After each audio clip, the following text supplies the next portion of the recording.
The American Revolution wasn't just a fight between redcoats and rebels. It was a fight over money, over dignity, and over survival itself. If you strip away the flags, the muskets, and the dramatic speeches, at its core, it was about a very simple question. Who gets to tell you how to live your life, and who gets to take your money? Picture this. It's 1763. You live in the American colonies, maybe Boston, maybe Virginia, maybe Philadelphia. Life isn't perfect. The winters are brutal, the roads are muddy, and the wilderness beyond the towns is still dangerous. But you've built something. You've got a farm, a shop, maybe a ship. The ports are buzzing, taverns are crowded, and trade is flowing. You're starting to feel that this land, this place, could really be home. And then, bam, a letter, a law, a proclamation from across the Atlantic.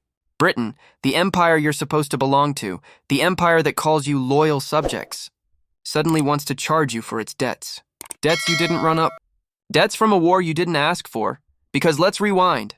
Britain had just fought and won the 7 Years' War. In America, they called it the French and Indian War. But don't let the name fool you. This wasn't just some frontier spat. It was a global conflict fought on 5 continents. Britain and France slugged it out for supremacy, in the Caribbean, in India, in Africa, on the oceans, and yes, in North America. And Britain came out on top. That victory came with a bill, a massive one. Over $130 million in debt. Interest payments alone were crushing. And the politicians in London, sitting in Parliament, looked around and thought, who benefited most from this war? The colonies! Who should pay for it? The colonies. Makes sense on paper. After all, the British Army had fought in the American backwoods, defended colonial farms and towns, and driven the French out of Canada. Without Britain's help, maybe the colonies wouldn't even exist. At least that's how London saw it, but the colonists saw something very different. To them, the war hadn't been about protecting them. It had been about Britain's empire. Britain wanted more land, more trade, more resources, and now, after using America as a battlefield, Britain was sending the bill across the ocean. Imagine if your landlord upgraded the building's elevator, then tried to charge only your apartment for the cost. You'd laugh, right? Or maybe you'd get angry. That's exactly how the colonies felt. Here's the twist. The colonies weren't broke. Far from it. By the 1760s, the 13 colonies were thriving. Cities like Boston, New York, and Philadelphia weren't sleepy outposts. They were vibrant hubs of trade. Ships crisscrossed the Atlantic, carrying tobacco from Virginia, rice from the Carolinas, and grain from Pennsylvania. Smugglers brought in goods from Dutch and French islands, slipping bribes to customs officials who conveniently looked the other way. Farmers owned more land than many in Europe could dream of. Life wasn't equal. Let's be real. Enslaved Africans toiled on plantations. Indigenous nations were being pushed off their lands, and poverty still existed. But compared to Britain, where rigid class lines locked people in place, America looked like a land of opportunity. Ordinary white colonists could buy land, start businesses, and climb the ladder in ways their cousins back in London could barely imagine. So when Britain started slapping taxes on them, the issue wasn't just money. It was respect. It was dignity. Colonists already paid taxes to their local assemblies, which they elected. They funded their own roads, their own militias, their own public projects. But taxes sent from London, imposed by a parliament where no American had a seat? That stung. It wasn't taxation, it was domination. That's when the phrase was born. No taxation without representation. It wasn't just a slogan. It was a principle. A cry for fairness. Colonists believed they had the same rights as any Englishman, the right to consent to their own taxes.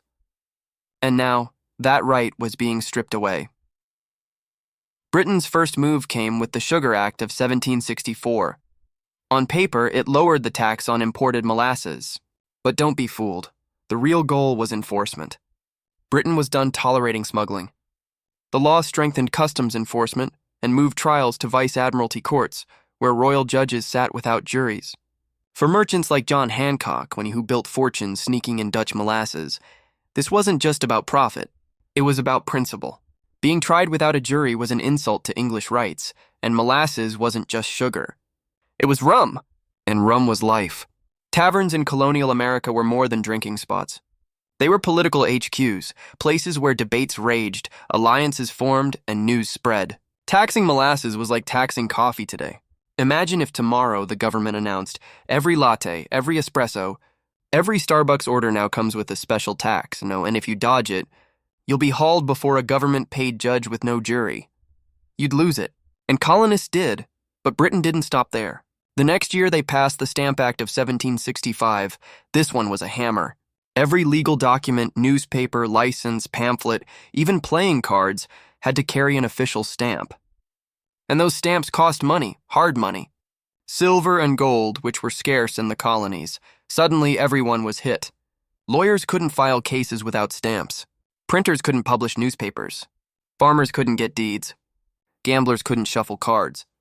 It was suffocating. Colonists weren't just irritated. They were furious, and they pushed back. In Virginia, a fiery young lawyer named Patrick Henry took the floor of the House of Burgesses. He compared King George III to tyrants of the past, hinting he might share their fate if he kept pushing. Some in the room gasped, crying, "Treason!" But Henry didn't flinch. "If this be treason," he shouted, "make the most of it." That line ricocheted across the colonies like a shot. Meanwhile, on the streets of Boston, a new force emerged, the Sons of Liberty. These weren't polished gentlemen in powdered wigs. They were carpenters, dockworkers, printers, sailors. They organized protests, burned effigies, and harassed tax collectors. Andrew Oliver, the official tasked with enforcing the Stamp Act in Massachusetts, saw his house attacked and his office destroyed. He resigned in fear. The message was clear: try to enforce this, and you'll pay. Across the colonies, mobs marched, taverns buzzed, and effigies dangled from trees. Boycotts spread. Merchants pledged not to import British goods. It wasn't just rebellion, it was solidarity. And for the first time, the colonies spoke with one voice. Delegates from 9 colonies met in New York at the Stamp Act Congress. They debated, they argued, but they agreed. Parliament had no right to tax them. They weren't demanding independence, not yet. They were still loyal to the crown, but they drew a line: no taxation without representation. Britain laughed it off. Parliament claimed colonists had virtual representation, that even without seats, their interests were represented by British lawmakers. Colonists called nonsense. How could some aristocrat in London, who'd never set foot in Virginia, possibly represent a farmer in Pennsylvania? The resistance worked. Parliament repealed the Stamp Act in 1766. Colonists cheered. Bells rang, cannons fired, taverns overflowed. For a moment, it seemed like victory. But Britain wasn't about to admit defeat. Almost immediately, they passed the Declaratory Act, asserting Parliament's authority in all cases whatsoever. Translation: we can still boss you around. The seesaw continued. In 1767, the Townshend Acts taxed imported goods: glass, paint, lead, paper, and tea. Once again, boycotts spread. Housewives spun their own cloth instead of buying British fabric. Colonists drank local herbal teas instead of imported leaves. Buy American became the rallying cry of the day. But tension rose. Especially in Boston, British troops were stationed there in 1768 to keep order. To colonists, it felt like occupation. Soldiers competed with locals for jobs. Fistfights broke out, insults flew. Colonists jeered lobsterbacks. Soldiers sneered Yankee Doodles. Every street corner felt like tinder waiting for a spark. That spark came in 1770, the Boston Massacre. A cold March night. A crowd gathered on King Street, hurling insults, snowballs, even chunks of ice at a group of British soldiers. The soldiers panicked. One fired, then another. Shots rang out. When the smoke cleared, 5 colonists lay dead, including Crispus Attucks, a sailor of African and native descent. Paul Revere etched an engraving of the scene, redcoats firing into an innocent crowd, and it spread like wildfire. To colonists, it was proof of tyranny. To Britain, it was a tragic accident. But perception mattered more than truth. And perception was damning. By 1770, the bond between Britain and America was unraveling. Taxes, boycotts, bloodshed, these weren't isolated events. They were part of a growing story. A story of a people who began to see themselves not as subjects of a king, but as something new, as Americans.